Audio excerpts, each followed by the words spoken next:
I'm Andrew Parkinson, Executive Editor at Yachts International Magazine, and I have the privilege of sitting here with Evan K. Marshall of Evan K. Marshall Limited. And we're on a really exciting boat here at the Fort Lauderdale International Boat Show 2017. We're on the Ocean Alexander 120. She's a tri-deck motor yacht, and she actually feels so much bigger than a 120. And the man who made it all happen is right here. Evan, how are you doing today? Pleasure. Nice to meet you. Thanks for sitting down with us for a minute. Yeah. Maybe you can tell me a little bit about how you did this, how you took a 120-foot platform and made it feel so much bigger. Well, I mean, for me, one of the things I love most about yacht design is actually squeezing the most out of the available space. I mean, even from the time I was a young kid and I was drawing boats in my notebooks and my school books, I was always trying to push the envelope, you know. Sometimes I look back at those drawings now and I realize, okay, that bed was actually outside the hull, so I've learned a lot, but I still take the same philosophy, which is to just squeeze everything out of, you know, the available space. So this was a design that Ocean Alexander and I said we want to show what the shipyard can do in terms of moving up in size, and I brought a lot of my experience from bigger boat design to it, and I said let's create a mini 160 and have some of the same features and configurations that you would normally find in a yacht that size, and so that was very much the catalyst for the 120. Great. And I understand she's also got performance in mind too. Tell me Yes. a little bit about the performance of this boat. Well, there's performance in terms of speed of the yacht. She's a 22 knot vessel, but she also has a hull which is just so well behaved in a variety of sea conditions. When the first 120, this is the second in the series, when the first one was being delivered, she was caught in a squall coming through the Panama, just before hitting the Panama Canal, and she had 50 knots of wind on the nose and about 6-meter seas, and she just was shrugging it off, and the captain at the time was so impressed he filmed the boat from the pilot house on his phone to email us when he finally got into port to show us just how impressed he was with how she behaves. So she'll cruise at 18, she can max out around 21 and a half, 22, but just be so well behaved in a variety of sea conditions. Great. Well, I know there are a lot of exciting spaces on this boat. Maybe we can walk around and you can show us a few of those. Okay. So here we are in the main salon of the Ocean Alexander 120 Mega Yacht, and she really does feel like a mega yacht. Huge volume. There's a big formal dining area behind us with seating for 10. Evan, how'd you do it? How'd you pull this off on 120 foot? Well, again, just trying to squeeze everything out of the available space. But one of the first things we set out to try and do is create a slightly separate a sense of a separate dining area, as opposed to tables which are usually athwartship when you're always walking around them. So you can see we placed the dining area off to the side, so it's still very much a part of the larger salon, but it's not an obstacle. So that was one of the features we really tried to, from the beginning, just from those initial sketches, try and come up with a new positioning for the dining area. So I really feel we achieved that very nicely, and then you can see also the dining area looks out onto the sea.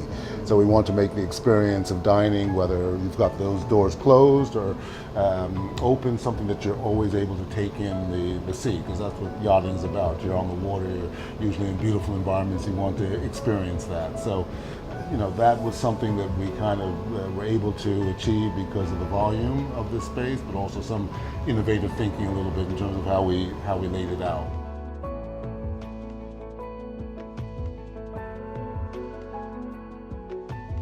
Okay, so we're on the main deck now, and part of making a 120-foot boat feel like a super yacht, you got to have that main deck master. And we're standing in it right now, and I can feel all 26 and a half feet of this beam.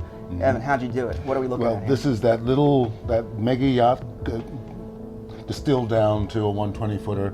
We went with a full beam master stateroom on this deck by ending the side decks a little bit further aft and then climbing up above them, so that you now get the effect of the full beam. You benefit from the full beam of the yacht. You also don't have any crew ever walking by outside the windows, and as you can see, we've got these huge windows out of a single sheet of glass.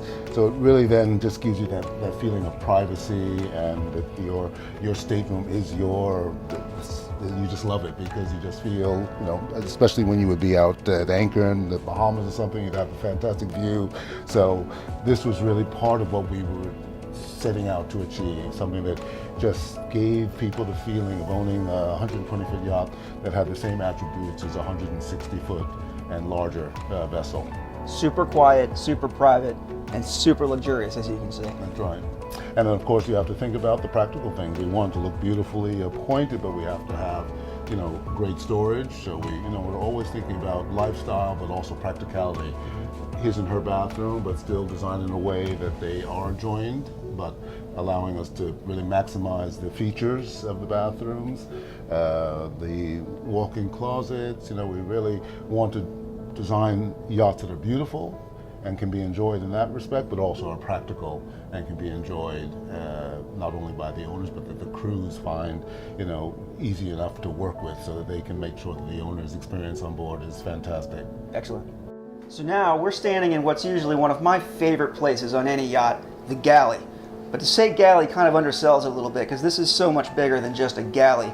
Evan, why don't you tell us a little bit about this place? Well, like you just said, for so many of us, the galley, the kitchen is the hearth. It's where, at home we all spend time with our family. So we're always thinking about how to make these spaces someplace that, they're not necessary for preparing meals, but they're also spaces where families come together, even lifestyle-wise. On this size of the boat, this is sometimes we are interacting with the chef, the crew a little bit. So we really love the idea of a country kitchen where not only is food being prepared in these spaces, but also the family can either be having breakfast or lunch in that sitting area right there. And it's open so that you can be, whether it's the family perhaps cooking some meals or it's the chef, you can interact with them. So that's one of the reasons why we finished the galley of all Ocean Alexander yachts to the same standard as the rest of the interior. So using the same wood veneers, using beautiful granites and marbles. We really want these spaces to be elegant, to be a showpiece, but at the same time they have to be practical with, the best state-of-the-art appliances, storage, also the dining feature within the galley. These are all the lifestyle things we want to think about, and also things like a huge pantry, walk-in pantry, because also if it has to function well as a galley, you have to have storage, you have to be able to accommodate everything you need to cook with. I also understand this boat was really designed with crew in mind, especially for charter possibilities. Can you maybe tell me a little bit about the flow? How did you handle that? Yes, well, I mean, because on a yacht of this size, quite often the owner will have a chef. So that relationship of how the crew arrive at the galley, it's important that they can arrive via the crew area without going through the owner's area. Also, it means just when they're having to clean up or whatever, they're coming directly from their crew space and not having to walk through the rest of the yacht. So we spent a lot of time also just looking at movement of the crew. This is their home as well on board. So we want to think about how to make things function well for them. Storage is also, as I mentioned before, we have this walk-in pantry, but it also means that the crew are not having to find location for stores for long voyages that are underneath beds or in awkward, hard to get at places. So we're thinking about the lifestyle for the owner's sake and the family, so they can enjoy the time they're on the yacht. But in order to make that happen, you also have to make the cruise life function well and be a little bit easier. Great. Evan, well, thank you for your time. Okay. Ocean Alexander Pleasure. 120, beautiful boat. Thanks again. Thank you. Pleasure.